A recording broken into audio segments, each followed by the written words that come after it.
उसको दुख, पत्नी जब बोलती थी ना कि अपने औलाद नहीं है, मैं निसंतान हूं, मेरे यहां संतान नहीं है, पति समझा देता था भगवान ने देना होगा देगा, भगवान पर भरोसा रख, विश्वास रख।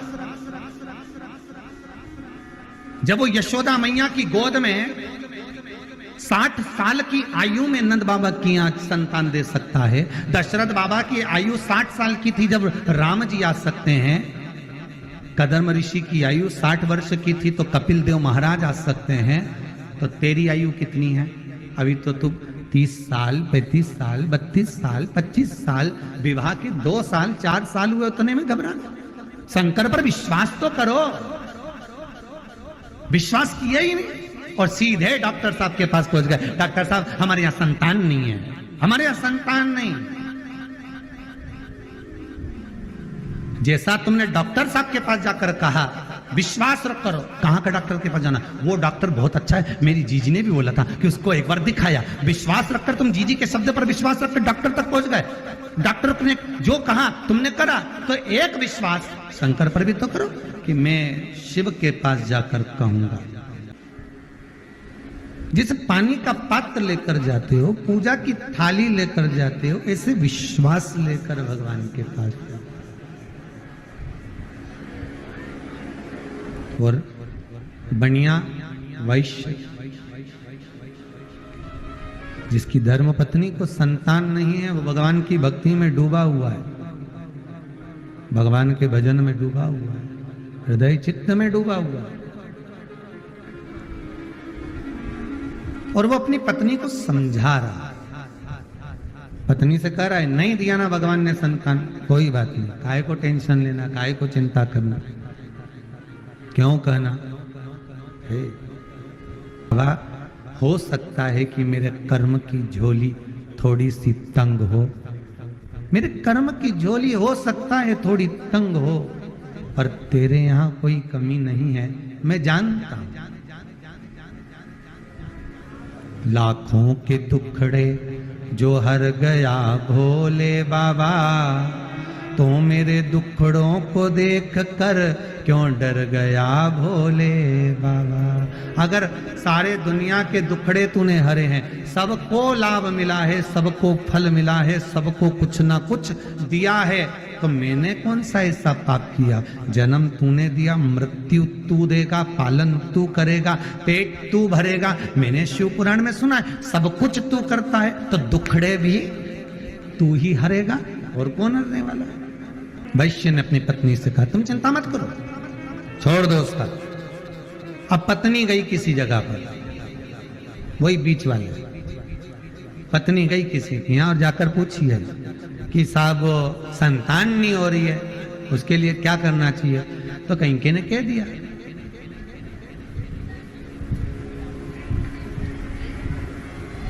अगर तुम किसी एक बच्चे की बलि दोगी तो फिर तुम्हारे घर में संतान हो।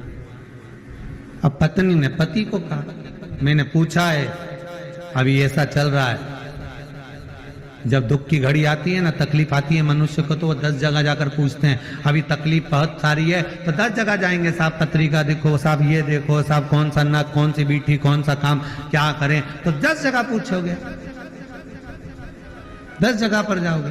पत्नी भी गई वैश्य की, 10 जगह पर जाकर पूछा, 2-4 जगह कह दिया कि बलि चढ़ाओ, बच्चे की बलि दो, तब तुम्हारा गोद भरेगी, तब तुम्हारे यहाँ संतान होगी। उसने पति से कहा, पति ने कहा ऐसा कोई होता है कि दूसरे की बलि दो ने अपने संतान, और दूसरे के बच्चे को मारकर अपने यहाँ बच्चे लेने से मतलब क्या होगा? छोड़ दे, तू समाप्त कर ये बात। भगवान देगा तो दे देगा, नहीं देगा तो नहीं देगा। भगवान को जो देना होगा देगा, कुछ कारण होगा, कोई तो कारण हो सकता है। वैश्य की पत्नी, आंवला नवमी की कथा, आंवला नवमी का व्रत कहता है, वैश्य की पत्नी ने माना नहीं पति का कहना, और आखिरी में उसके मन में बैठ गया कि मुझे संतान चाहिए। एक बच्चा कुएं में पानी खींचने गया था अपनी माता के कहने पर, ये पीछे से जाकर अपना नाम बोलकर धक्का दे दी कि इसको मैं बलि देती हूँ भगवान को, उसको, और मेरे घर संतान हो जाए। ये आ गई, आ तो गई, पर कुछ दिन बाद संतान तो नहीं हुई, पर पूरे शरीर पर कोढ़ हो गया, पूरा शरीर बेकार हो गया। जब शरीर टपकने लगा, गिरने लगा, पति से कहा, मैं एक बात कहना चाहती हूं। बोलो क्या हो गया? जीवन में अगर दुख आए, तकलीफ आए, कष्ट आए, तो तुमने पूर्व में जो पाप कर्म करा है उसका प्रायश्चित करिए। भगवान के मंदिर में जाकर, शंकर के मंदिर में जाकर निवेदन करिए। पति ने पूछा, वैष्णवी क्या बात है, क्या हुआ, क्या ये तो बताओ, क्या हुआ, हो क्या गया है, बोलिए क्या हुआ। बात इतनी सी है, आपने तो मना करा था, पर मैंने एक बच्चे की बलि दे दी थी, इसलिए मेरे शरीर में ये रोग हो गया। मुझे ऐसा लगता है, मुझे ऐसा महसूस हो रहा है।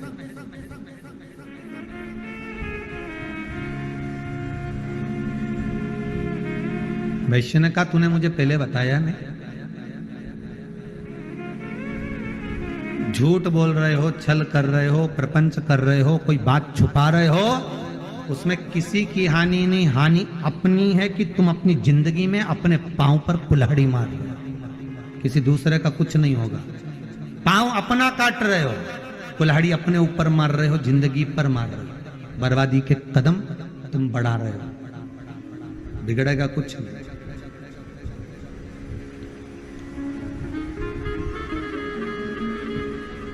तूने अब बताया मुझे, पहले बताना था ना। जब व्यक्ति को दुख आता है ना, तब कहता मैंने छुपाया था, मैंने झूठ बोला था, मैंने वो छल करा था, मैंने छुपा कर बैठा था, तब कहता है जब दुख आता है तब। वैश्य ने कहा, ये बात मुझे पहले कहती तो मैं प्रायश्चित करवा देते। झूठ, छल, कपट, बेईमानी, प्रपंच की बात पहले ही प्रस्तुत कर दो, सब ऐसा हो रहा है, सब ऐसा चल रहा है, तो कुछ निर्णय निकल सकता है, भगवान माफ कर सकता है। तूने मुझसे छुपाया क्यों? बोल देती ना, तुम्हें सब कर सकता था, सब कुछ, सब कुछ कर सकता। तूने छुपाया क्यों?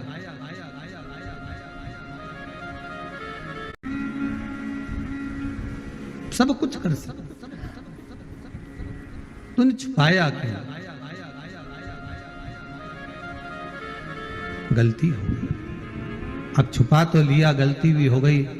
इसका प्रायश्चित तो कोई संत सदगुरु ही बता सकता है। गई, अकेली चली गई गंगा के घाट पर, गंगा मैया के तट पर बैठ गई और तट पर बैठकर गंगा जी का स्मरण करने लगी। मां, मैं पापी हूं, मेरा पाप धो दे। अपने पुत्र की कामना के लिए मैंने किसी की बलि दे दी। बहुत ध्यान देना महाराज, अपने सुख के लिए दूसरे का बुरा कभी मत सोचो।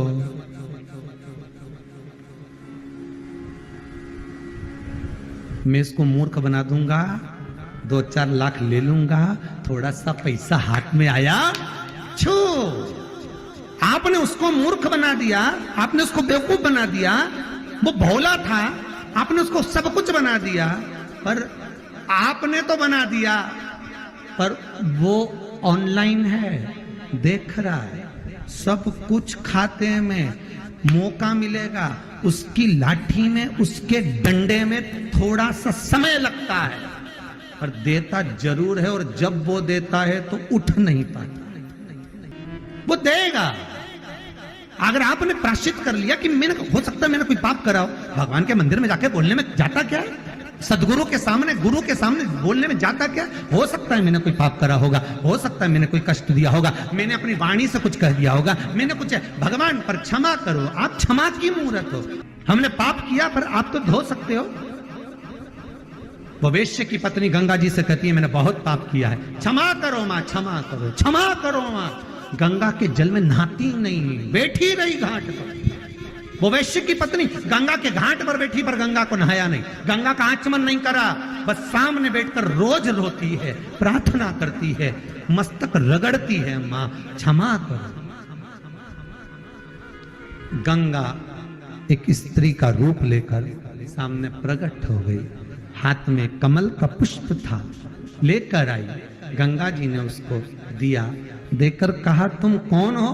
मैं वैश्य की पत्नी, मेरे घर में संतान नहीं थी, तो मैंने दूसरे के कहने पर, उन्होंने कहा था बलि देना पड़ेगी, मैंने बलि दे दी एक दूसरे के पुत्र की, और मेरा शरीर ऐसा हो गया।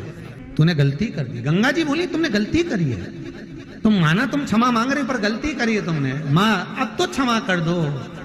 गंगा जी ने कहा, आंवला नवमी की कथा है, कार्तिक का महीना में जब शुक्ल पक्ष में नवमी तिथि आएगी, तब तू आंवले के वृक्ष के नीचे बैठकर आंवले के वृक्ष में दूध का सींचन कर देना। क्या चढ़ा देना? दूध।